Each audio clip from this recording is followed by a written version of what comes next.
everyone. It's been a while. My goodness. I'm Angela Young Smucker. I am the executive director of Third Coast Baroque, and we haven't had a live stream in months. So just, sitting around thinking it's Saturday afternoon. Why not do a live stream? Because tomorrow is a big, big day. Tomorrow is our official kickoff of our 5th season. Can't believe it, but here it is. In the middle of all these things that we're experiencing, we are about to start our 5th season. So if you are just joining us, make sure you say hi in the comments. We'd love to hear from you. I'm going to be talking with Stefan Hersch today. He is the artistic director of Guarneri Hall, which is this wonderful, wonderful chamber music gem in the heart of downtown Chicago. We're going to talk to him in just a second. But before we do, let me just remind you that you can subscribe to all of our wonderful channels here on Facebook and on YouTube. We're on Instagram as well. And if you want to stay in touch, make sure you subscribe to our email list, which you can do all of those wonderful platforms. So without further ado, I would like to bring on my guest, Stefan Hersch. Stefan, hello. Oh, hang on. Now we can hear you. Hi. Hello. Nice to see you. So good to have you on today. It's a pleasure, an honor, really. Oh, well, honor is all mine. I just want to tell our audience that we just finished wrapping up production just a little over a week ago at Guarneri Hall.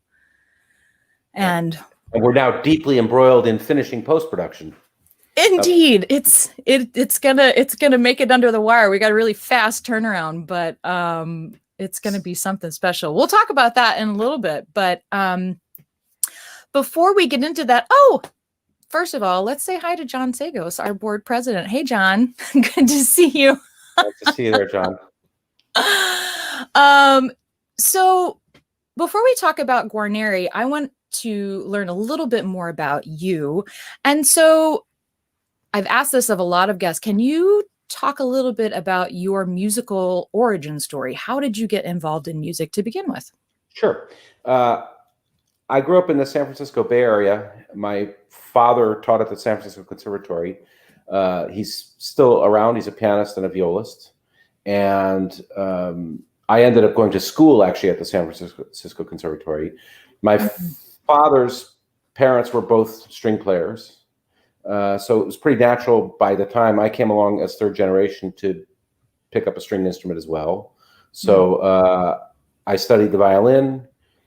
After school, I played 1 season in the San Francisco Opera, and then another couple of seasons as associate concertmaster in the Vancouver Symphony in Vancouver, BC.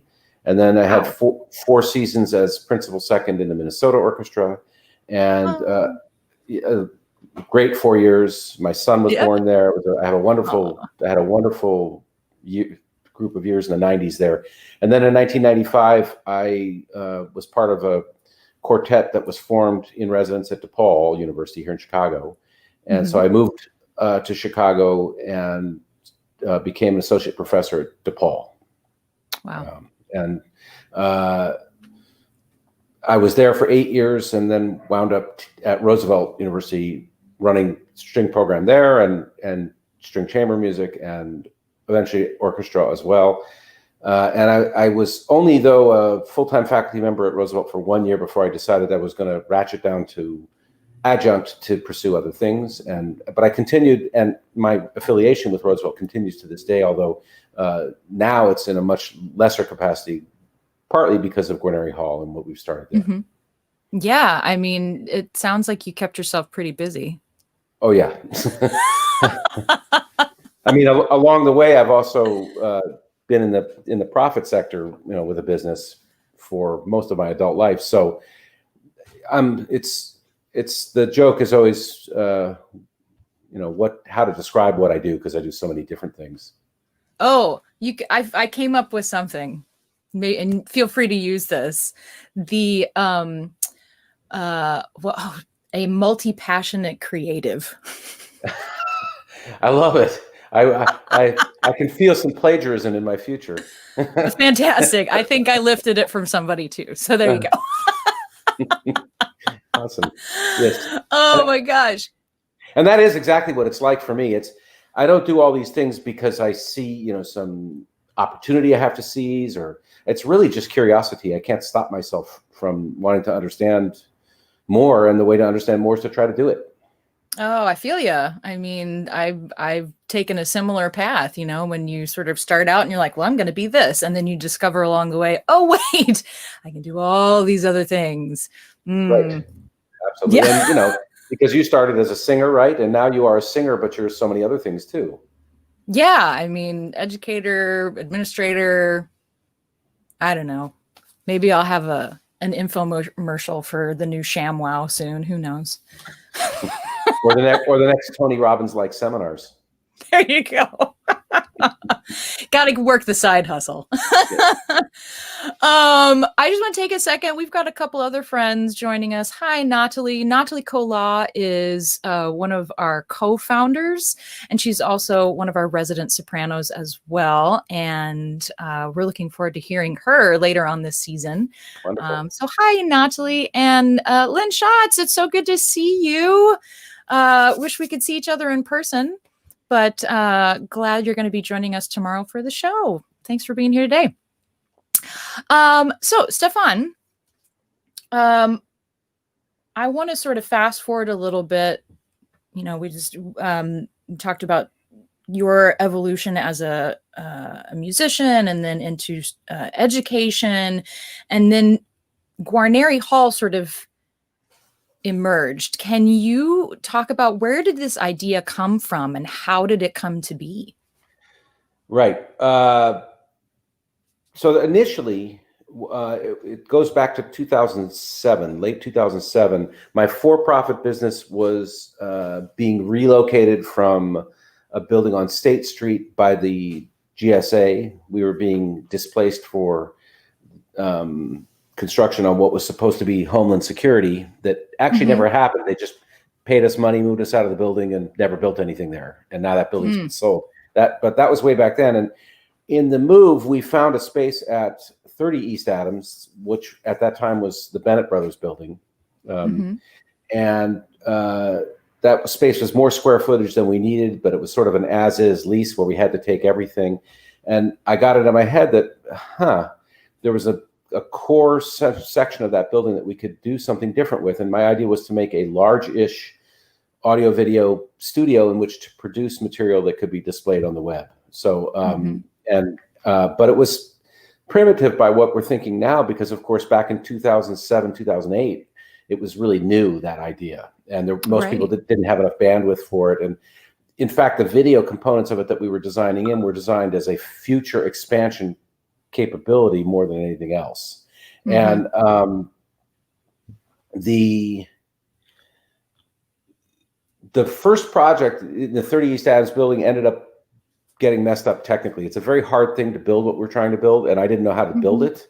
And so we ended up having to stall that project. Then the Great Recession hit, and there was no money to do it, and I gave up on it. So we had this dead space in the middle of that building, and I basically thought the project was never going to happen. And fast forward to 2016, when some developers bought the 30 East Adams building and had to buy us out of our lease on the top floor. And because we had an as-is lease and the rent value had changed, we had a pretty big spread. So a lot of money came in from that. And that was a moment in time when we moved over to where Guarneri Hall is now and resurrected the project. In the first design, I had called in an acoustician, Carl Giegold, who designed something that would have been, I'm sure now would have been good. I called Carl back. We revived the idea, and then began from 2016 until late 2018, early 2019, the process of getting the space to where it is now, which was a huge labor. And because the room is really a production studio that only seats 60 people, a lot of people looked at me like I was crazy to be investing as much as we were in building this space to do exactly what we're doing now. And I wasn't sure I wasn't crazy, but I sort of was, I was on fire with an idea about what I wanted to do. And so we finished it, we did it. And the funny thing was that when COVID hit last year, suddenly it made it look like we were planning this all along. And right. Yeah. And I can assure you we weren't, but it has ended up providing utility. Yeah. Well, I want to show some folks, if they haven't been in this space before, this is a little taste of the hall. Yeah. It is at the same time, it is intimate, but it is also spacious. And it was a real joy. We took advantage of the whole space when we were in there. So there were no chairs set up. There was no grand piano in there. We just, for multiple reasons, we spread out. We had an ensemble of about 8 of us in there. And so it's a pretty big ensemble for that space. But since we didn't have an audience, it was absolutely wonderful. And we designed the space with no stage for just that purpose so that we could use it for lots of different things. It is, however, acoustically directional. So if you try to set something up facing the other way, the hall doesn't work nearly as well. Yes, I found that out during rehearsal. So let me scroll through. I think see if I can get here.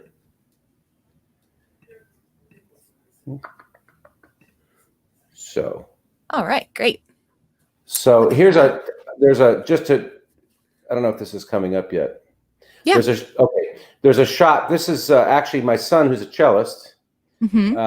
And this was an experimental thing we did. And what it shows is that we have built into the room not only all of the video capture capability, but we also have a screen that rolls down, and you can turn this into a little movie theater. And so we were doing some early filming, trying to see what kind of effects we could create on film. And this was something we were pursuing with the Shed Aquarium, which may yet come to bear fruit. We'll see. But it's sort of an interesting effect. This is my son Alex and his cohort Brian Hong, who formed the original performing group that's still in residence with us, Nexus Chamber Music. And initially it was just tough to book them in because they were busy playing concerts all over the place, all over the country and the world. And at that time, actually, Alex was living in Berlin, and now they've all relocated to Chicago because they've got this outlet, Guarneri Hall, and they're making all kinds of cool content. But this was very early on. There's another view of the space with chairs and a piano. This was very early on in the game. New Music Chicago presented, and this is, I believe, Vox Balinese. This is George Crumb, Vox Balinese. So they did something interesting with lighting, and there you can see we had people in the space. Oh, remember when we got to be in the space together? Yeah, go to concerts. This is Noise Saxophone Quartet from that same series of events I think this was in March of 2019. Okay. And the famous cellist Lynn Harrell gave a class. He and I are old friends. We're old friends. In fact, he had been a family friend. He had known my uncle very well. I've known him and played with him, known many guys. Some of you might be aware that he passed away not too long ago. So that was the last time I saw him, actually. After this class, we had dinner together, the two of us, and that was the last time I saw him. So that's a fond memory for me. Beautiful. So if you look on our website, hang on, this is not Guarneri Hall. This is not Guarneri Hall. But the reason I put it up here is because this is a very funny moment to have captured. If you go on the Guarneri Hall site and scroll through our videos, you'll find something called Lamentatio by Giovanni Sollima. And this is a part of the shoot from that. And this was Mike's very first video shoot. Oh my gosh. And he did an incredible job with this video. But this is a day in May when we went out to the dunes to create this effect. And it's funny to see this if you go look at the video, because it doesn't look anything like this, obviously, when you see the video. But we went out there in May and it was freezing cold, and oh my God. You'll never know it when you see the video, but you could see Alex shivering there. It was hilarious. Oh, the magic of the movies. Exactly.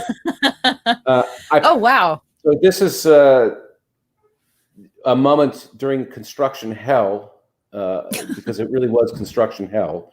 And just to describe for anybody that's observing this, and the minute this becomes tedious, Angela, you'll cut me off, right? It's just.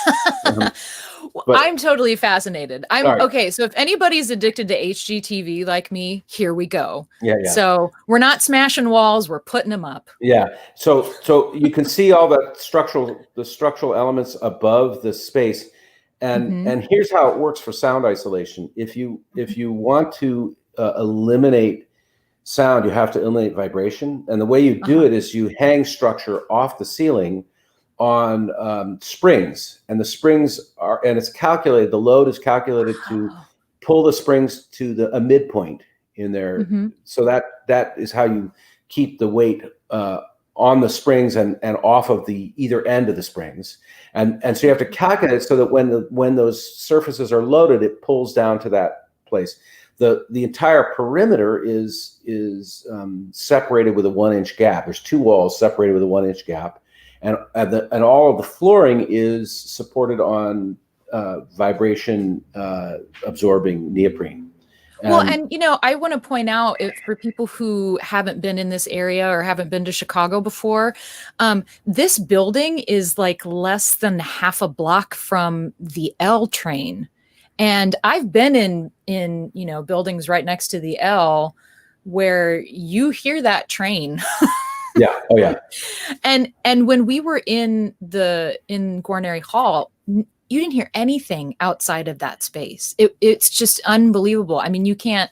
It's like this little oasis in the middle of downtown. Yeah, and you can't see all of that when you're in the space, but the truth of it is that the infrastructure by which we get silence is really expensive and tedious to build. It was really hard to build. So anyway, every bit of the structural and mechanicals that have to transfer across the walls have to do so in flexible conduit so no vibration gets across. And what Angela also noticed with devices to measure it was that our airflow is excellent in the room. And the reason for that is in order to keep the air handlers quiet, you have to have way over capacity so you can keep the velocity low. So we have way over capacity for 60 people in the room. So I was confident that with 10 or 12, we would have no problem cycling the air, and we'd have no problem cycling the air. Yeah. I mean, it was, everybody who's trying to get together to do ensemble work. We not only have to get our chops back up for playing, but now we're starting to become like environmental experts. And so I found a carbon dioxide meter, which can help obviously monitor the amount of carbon dioxide in the air, but that also helps people understand aerosol buildup, which we are all becoming familiar with now. And it was absolutely incredible that even with the 8 or 9 people we had in the room all at one time, it was so well circulated, and it was just really, really impressive. So I nerded out on that. That was great. Yeah, I hadn't seen anybody measure it. I knew how it was designed and constructed, so I had reassured Angela that it would be fine. But it was fun to see it realized. And I want to point out in this photo, you see the gentleman bending down. There's that gap below the wall. You pointed out that's all air intake. That is return air plenum. The entire back side of that wall has a giant duct in it, which is exhausting air out of the room quietly. And it's the amount of air moving through the room is for the size of the room is incredible.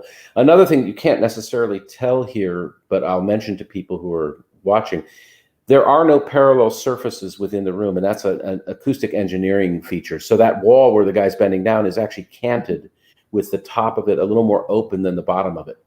Oh, wow. And all of those side walls are angled. And on the back wall, which could conceivably set up what are called standing waves, we have those sort of chevron-shaped diffusers. The panels, yeah. So another view of the work going on. I mean, for anybody who's gone through a renovation, I'm sure this is like flashbacks. Well, and this is, I among the many things I've done, I was a general contractor in Chicago building commercial space for a while. Oh my gosh. And this job was way different than that, because that necessity of knowing exactly what the weight will be and then having to hit that weight means that this thing that contractors love to trade on, which is field corrections. With this job, there really couldn't be field corrections. You had to get it right in planning. And if there were going to be field corrections, you had to go back and recalculate everything, and then you had to go back and re-engineer the substrate. So it was really incredible. Oh my gosh. Here's another view. This one's not so good. I think I tried to take a panorama to get the whole thing. So a year ago in January, we had Drew Peterson in, and we just aired some of his material recently. I love Drew. I love his playing. He played the Wanderer Fantasy. He's a spectacular artist, great guy. So there he is practicing. Frank Allman from the Milwaukee Symphony was in, playing a concert with, this is with Alex again. This is Brandon Cho. Oh, yes. Talk about Brandon. Brandon Cho is a spectacular cellist who won the Paolo contest in Finland a year and a half ago. That's one of the biggest competitions in the world. He's done well in many competitions. He and Alex are childhood friends. They went to a place called Metamount together, and so they've always been sort of friendly competitors. It was Alex who suggested that we record Brandon doing the Britten First Cello Suite, which we did.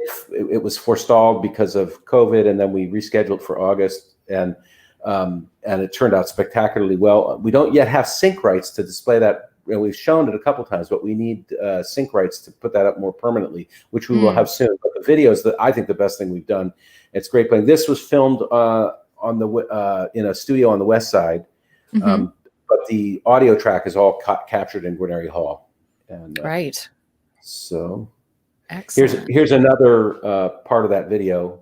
You can find clips and links to it. If anybody's curious, send me a message and I'll get you to something you can see. I'd play it, but with live streaming, it would really compromise the quality. We don't want to do that. Actually, this is a still image. Even it's just beautiful. A screen grab. So you could try to play it. You wouldn't get anywhere. Here's a panorama of the stage side, and in the back you can see those chevrons, which are made out of unfinished walnut. And the purpose of the rough surfaces to the walnut is more acoustic diffusion. It's actually not just a visual thing. It's everything about it. I tried to create a space that didn't look technical, but actually we have a lot of technical features that are sort of embedded in visual cues.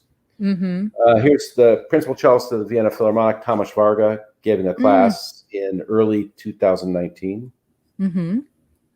And I should just mention, we can see you've got lights hung, and then you do also have cameras already installed, and so it's not like you have to do a full AV setup every time you do a production. I know we used as much resources as we could when we were in there with some additional cameras, since we were spread out in a different way, but everything is really essentially ready and set to go. It's true. We designed the space with the idea that one could have a very reasonable quality, low cost, easy setup stream. And so for master classes and things like that, we just use the 3 house cameras. And for most of our more elaborate things, we include extra cameras, even with audience. And then there are various bells and whistles one can add. I think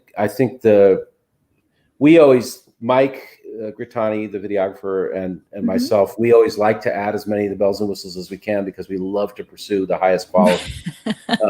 But it does take money, and we don't do that in every instance. Right. Well, I know we were really excited to be there. This was our debut performance in Guarneri, and it was really wonderful to make music there.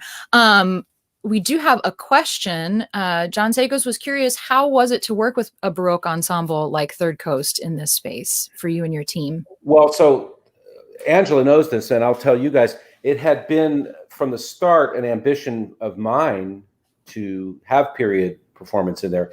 It's part of my training, actually, in San Francisco, was in period instruments, so I'm very sensitive to it, have always gravitated towards it and done a small amount of that work myself. But more importantly, in a room this size and with the acoustic diffusion, the way it's set up, I thought it would lend itself perfectly to that. And what's been great with Third Coast is that it proves that out. It's been really, really fun. I think what we have on the audio sounds spectacular. I didn't do the audio editing in this case. I think Yuri, one of your board members, did. And I know my team was really happy working with him. They said he was great. But I've been working a little bit on the video with Mike, and I think it looks sumptuous and will sound really great. I'm totally excited. I'm very hopeful that we'll do more because I have this latent fascination with Monteverdi, and Angela and I got down the rabbit hole. I seem to know a certain Third Coast Baroque artistic director who likes Monteverdi. So, I really have an ambition for a much bigger framed project that's not just concerts, that's around Monteverdi. I had that since before we talked. If we sort of figure out a way to launch that kind of thing together, I'll be really excited. Yeah, it's exciting. I do want to take just a pause and say hello to a few people. Anita, we miss you. We know you're down in Nashville. Thanks for joining us today. And Richard Hoskins, one of our original board members, thank you for stopping by. And we look forward to seeing you tomorrow. It's so nice it's kind of nice. It's been a while since we've done one of these, and it's really great to get back and talk to people again. I think my dog is getting really tired of me being around. So, so I don't know. Maybe we'll do a show with him, but it's really good to talk to human beings, which is so much fun. But speaking of tomorrow is the live premiere on the Groupmuse platform. And I know some of our Third Coast Baroque community has experienced performances on Groupmuse. Can you talk a little bit about how Guarneri Hall and Groupmuse have been working together lately? Sure. This came about because the Nexus Chamber Music Group, which is Alex and Brian's group that I've mentioned a few times today, had a relationship with Groupmuse because they both went to school at New England Conservatory in Boston, and that's where Groupmuse started. Groupmuse originated as a platform to help artists build audiences for house concerts, and they exploded from about 2014 when they started. They did really, really well. And so when the Nexus guys wanted to try to do a virtual version of their canceled regular season, they suggested that we try to hook up with Groupmuse and see what we could do. So we made an arrangement to broadcast the first Nexus concert through Groupmuse, and it drew a really substantial audience. I was quite impressed, and so we thought we would try a version of a weekly serialized show with some new content and some content that we're sort of recycling, but making better with post-production and interviews and things. We made a little variety show. So I think this will mark our 5th week tomorrow of that. It's been a production nightmare, but in a wonderful, fun way. I mean, it's like I'm up till 2 in the night. Every night I'm up till 2 editing. And oh my gosh. And then up again early. And in fact, while we're talking here, I see Mike has questions for me that are coming in. I know it's careful what you wish for. So I'm not sure how much we can, this is supposed to be 7 weeks, and then we'll see how it goes. I'm not sure what we'll do going forward, but the Groupmuse guys are really thoughtful, smart people. Everyone's out there trying to figure out what the future is for online. I think when someday we'll be back in halls hearing concerts again, but I started Guarneri Hall believing that there was life on the internet for culture. And not just demagoguery. And I continue to believe that that's true. And so I think that once COVID goes away, we have to figure out what the robust model will be to apply these tools in a way that brings music and joy and great things to people's lives. No, and I think, like you said, everybody's just trying to figure things out, and it's really incredible that people have become so imaginative about how to do things. And, I know Groupmuse started as a live Yes. organization, and it would host chamber music performances in people's homes. And so you could be a host. Yeah, what they really were was and still are, is a conduit for potential hosts and potential musicians, and to bring everybody together. It's a great idea, and it works. But they're like you said, we're all searching for what will have ongoing traction. Right. Well, and then tomorrow, what's really nice is it actually fits very well with how Third Coast Baroque has been performing live. We really like to connect with our audiences. And one thing that we'll be doing tomorrow is a little meet and greet via Zoom beforehand with the artists, and our artistic director will be calling in from Vienna or Switzerland. I can't remember where he is right now. He's somewhere in Europe.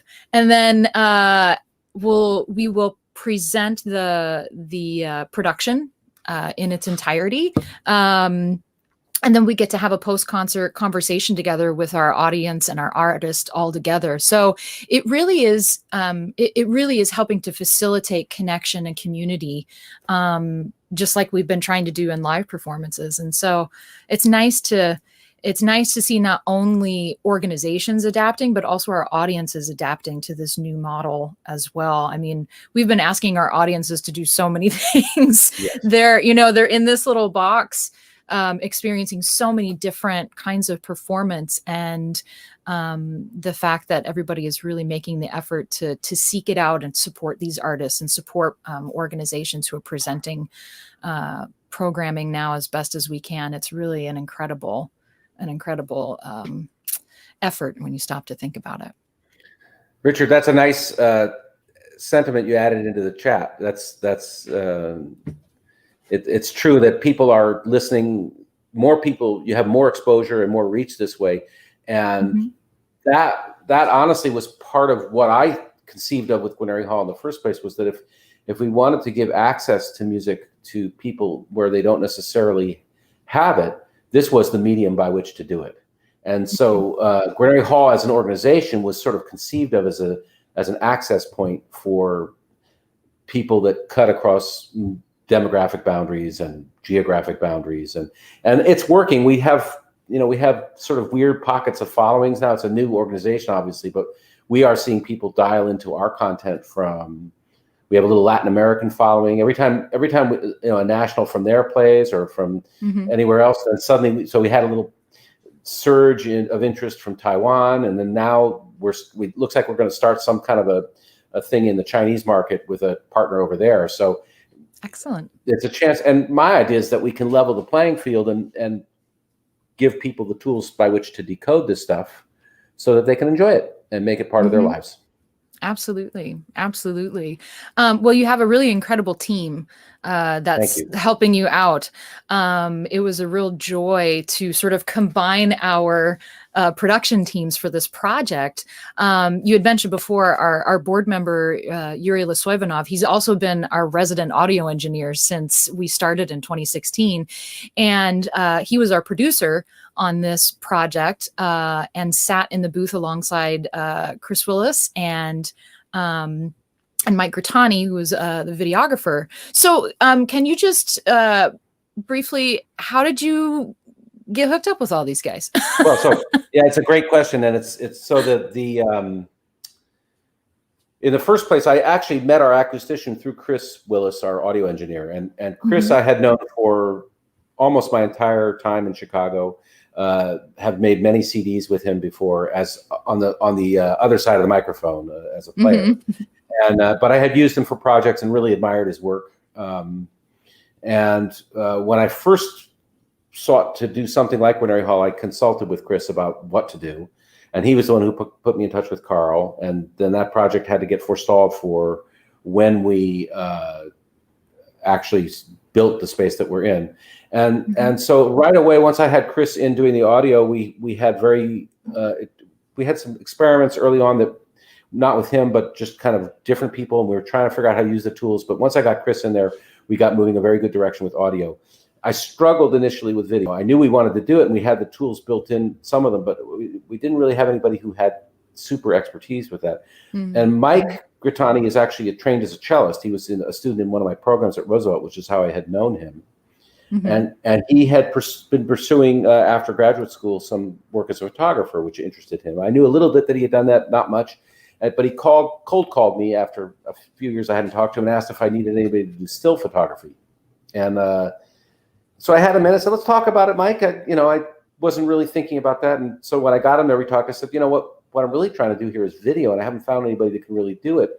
Do you do any video? And I kind of knew Mike to be a responsible, fastidious guy, but I had no idea about the video thing. And he said, I've dabbled with it in high school and stuff, but I really haven't done anything with it. And I said, are you interested in trying?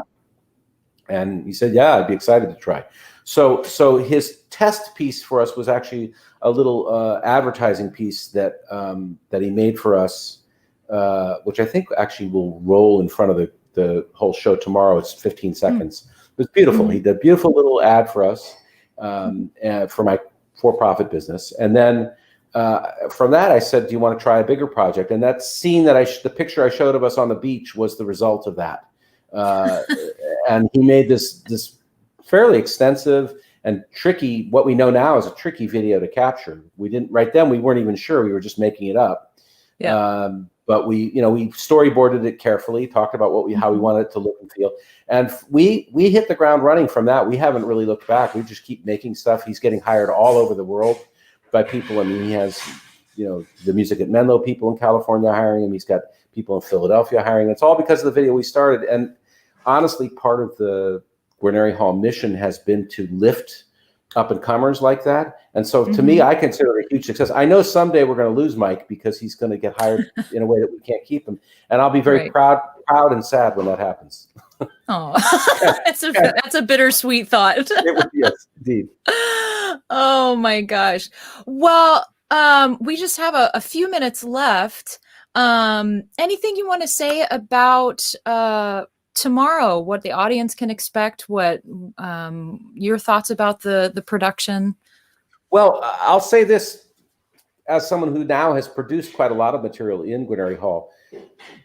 First of all, I hope when we can once again resume live concerts that some will be able to come and hear concerts in the space, because there's a directness and intimacy in that space that's unlike any other place I've ever heard music. It was very scary to build it, and when we finished it, it had exceeded my wildest dreams, actually.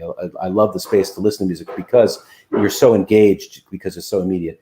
But there's something else, too, which is that the way in which one experiences music on video shot there, because of the closeness and the intimacy, is different than live, and it shouldn't be compared with live, but it has some attributes that live is missing. And so I for you, those of you that are Third Coast fans for a long time, I think you're going to be up close and personal in a funny way at this distance, maybe in a way that you don't get in a normal large scale venue. So I hope you all don't try to replicate the live experience, try to feel it as a whole different way of making contact. I'm excited to hear the music. Me too. It was a little hard to put those headphones on listening to the audio. It's been some of us have been a little rusty over the last several months. So to get back on the old singing horse. I think the show is beautiful. I think it's going to sound just beautiful. Wonderful. Well, we're very excited, and it's a different kind of performance. It's not a live performance, but it's also not like a complete studio recording where you're spending days and days like fine tuning every single moment. It really is something in between. Yes. And it was, for me, it was a joy to get back to making music with people physically in the same place, after testing and, temperature checking and masks and CO2 monitoring. All of these things, we actually got to make that music together. Not to mention months of planning. Planning. Yeah, absolutely. And, to think of all the time that goes into, the music itself, we had maybe 40 minutes of music. Something like that, yeah. Yeah. And to think of just the days, weeks, and months that go into something like that. It is, yeah, it's sort of incredible to reflect on that. And I'm incredibly grateful for all of the artists who, made the extra effort to help make it possible to play and collaborate in an environment where, we have to be farther apart than we're used to. And we're, the artists are, everybody else was wearing a mask. I was singing, and so I didn't have my mask on. But, we lose a whole bunch of communication when the bottom part of your face is gone, covered. So it was really an interesting experience. And so to sort of get back on the horse with under those circumstances, I think everybody did an incredible job. And like I said, your production team was just really incredible to work with. So, and there was so much joy in the music making too. It was really nice. You're doing Vivaldi. I mean, the guy's got a good groove. He really does. Another sort of special thing I got to enjoy was Angela let me handle interviews with some of the folks. And then I've been editing those interviews, and that gave me a chance to get to know these folks. They're not people I know very well, or if I know them, I know them just barely. And so that was a lot of fun, just to sort of get into their personalities a little bit and see how much everybody seemed really happy to be making music again. That's for sure. Yeah. Well, I'm excited to share all those interviews tomorrow. So is there anything that I didn't ask that I should have asked that people should know, or do we get it all? I can't think of it now, but maybe folks have more questions. Yeah. Folks, if you're watching, if you have any questions, you can put it in the chat. In the meantime, I will just remind you that if you want to find out more about tomorrow's live premiere, you can go to thirdcoastbaroque.org. You can go to our Facebook and Instagram pages and get all the information for that, and your YouTube channel as well. But you can get tickets through thirdcoastbaroque.org. You'll get all the information that will take you to the Groupmuse platform, so you don't have to do anything. You just click and attend. But we hope that you will join us on Zoom for the pre-concert meet and greet, and then also the post-concert conversation, where you have a chance to react to what you just experienced and ask questions of the artists about what you just heard. So Natalie has a question. How can we support Guarneri Hall? Well, first and foremost, I would ask, go to our website, guarnerihall.org, and for free, just become a member so you get our email and see what we're doing. And our mission, we love to get support, for direct support, but we're also all about advocacy. So for any of the projects we're supporting, because we have a lot of satellite groups around us, we try to draw in support for those individual groups. So if you see something we're doing in particular that you want to support, you should write to us and earmark anything or any, and sure, money's always great, but I think people bring a lot of ideas too. I even have something up there called the Innovation Incubator, which is to try to draw people's ideas for different ways we can adapt and program. And we've drawn some very cool things from that are in the works. We have new projects coming along that will, I hope, be interdisciplinary, and so we're in planning stages of. I'm all about hearing people's ideas and seeing what we can do and how we can draw support that way too. So everybody has to ask for money. I hate doing it, but I have to too. But I'm as much interested in ideas as anything else, and so I really appreciate you asking that. Just go to the website, see what we're doing, follow what we're doing, and if something in particular interests you, if you can take the time to reach out to me and let me know, or if something bothers you especially, let me know and I'll learn. So yes, the criticisms always ring the loudest, don't they? It takes courage. Look, I appreciate it. It takes courage for people to say anything negative, and I'm always grateful when they do, because and I never bite their heads off, because I always figure they stuck their neck out. Now let that good deed not, have that good deed go unpunished, please. Yeah. Being a perpetual student, there's always something we can learn. And I know in this process, we've both learned all sorts of fun new stuff about what we're doing and what we're creating. Natalie, thanks so much for that question. And I recommend, people go to Guarneri Hall's Facebook page, Instagram, YouTube as well. Go to their website, see what they're doing. Just really some wonderful things. And I'm very, very excited to see all of the other magnificent things, what Guarneri Hall will continue to produce. I think, I think it's a wonderful addition to the chamber music scene in Chicago, and also the online performance scene that's going on across the world right now. Thank you. It's really nice. It's nice to have you in there doing stuff. I hope we can do more. Absolutely. Absolutely. Well, thank you everybody for joining us on this little impromptu live stream we did today. It was so much fun to be back online with you all. So good to see so many of you familiar faces, even in Facebook profile. It was wonderful. And I want to thank my guest, Stefan Hersch, for joining me today. It was really lovely to chat and catch up after the dust is starting to settle a little bit. But I know you and Mike have a long night ahead, putting the final fairy dust on the presentation. So we're looking forward to that. I hope folks will check in tomorrow and let us know how they think it went. Yeah, absolutely. Please do. All right, everybody. Take good care, Stefan. Thanks, good care, everybody. It was really wonderful to be here with you all. Bye. Cheers. Bye.